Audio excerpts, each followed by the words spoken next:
समस्त को पुणी थे स्वागत। यही भिडियो आम आलोचना करवा भाषा विज्ञान आउ केतोटी मुख्य मुख्य प्रश्न जहाँकि परीक्षा संबंधी अच्छी।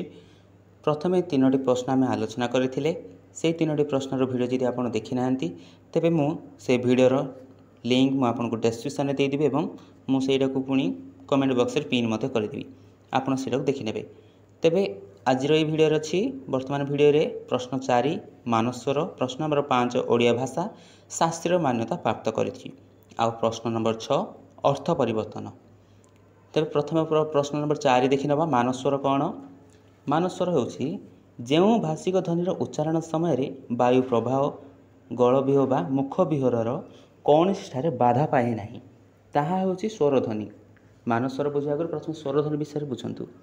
जो भाषिक ध्वनि उच्चारण समय वायु प्रभाव मुख विहरर कौन सी ठारे बाधा पाए नहीं ताहा होछि स्वर ध्वनि। जिहार साधारण जिहा माने जीवर साधारण अवस्थिति ठार सर्वोच्च उत्तोलन पर्यंत दूरता को समान भाव में विभक्त करी प्रति अंशरे जिह्वा को रखी उच्चारण कले गोटे गोटे निर्दिष्ट ध्वनि उच्चारित होता है। यही ध्वनि मानू स्वर ध्वनि क्षेत्र में एक मानदंड भाव ग्रहण करा जाए, तेणु एगुड़ी को मानस्वर ही कहा जाए।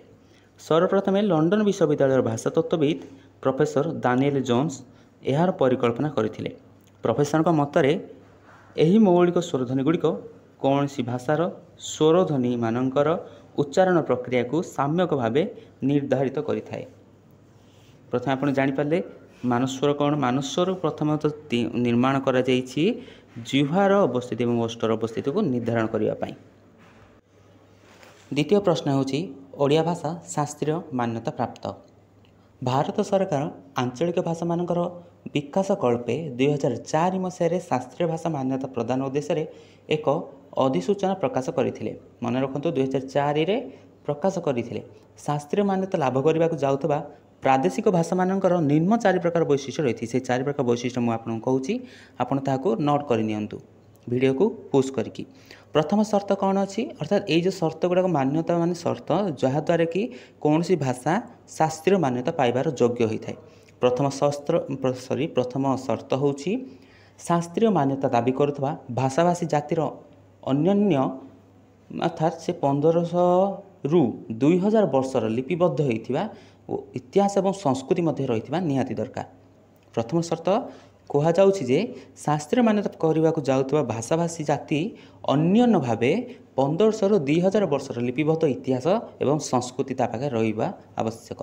द्वितीय शर्त होची शास्त्रीय मान्यता दाबी करुवा भाषार महत्वपूर्ण प्राचीन साहित्य परंपरा थिबा जरूरी। तृतीय शर्त होची शास्त्रीय मान्यता दाबी करुवा भाषार साहित्य सृष्टि परंपरा अन्य कौन सी भाषा द्वारा प्रभावित न होई मौलिक सृष्टि संभार संभृत होइतिबा आवश्यक। चतुर्थ शर्त कौन। चतुर्थ शर्त होची शास्त्रीय मान्यता दाबी करुवा भाषार प्राचीन एवं आधुनिक रूप मध्य अविच्छिन्न संपर्क न थाई पारे, अविच्छिन्न संपर्क नथिबो। यही जदि 4टी शर्त जदि कौन सी भाषा पाखे सामान भाव प्रांजल भाव देखा जाए तेबे ताको शास्त्रीय मान्यता प्रदान करा जिवो।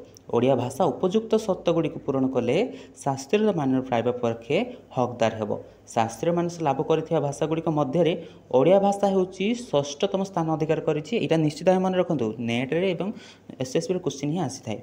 6ष्ठतम स्थान अधिकार करछि।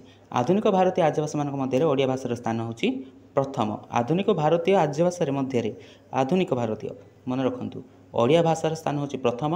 आ गोटे पॉइंट होची 2014 मसीहा फेब्रुआरी 20 तारीख रे ओडिया भाषा विधिबद्ध भाव में शास्त्रीय मान्यता लाभ करिथिला।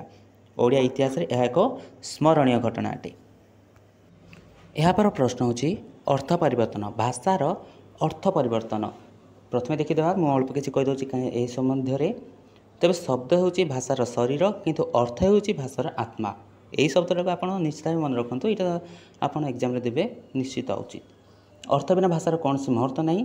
तेबे यास्कंक मतरे मन रखु, यास्कंक मतरे बिना अग्नि जेपरी शुष्क इंधन प्रज्वलित हो पारिबा नहीं सेहीपरि बिना अर्थरे ध्वनि अभिप्सित विषय को प्रकाशित करि पारिबा नहीं।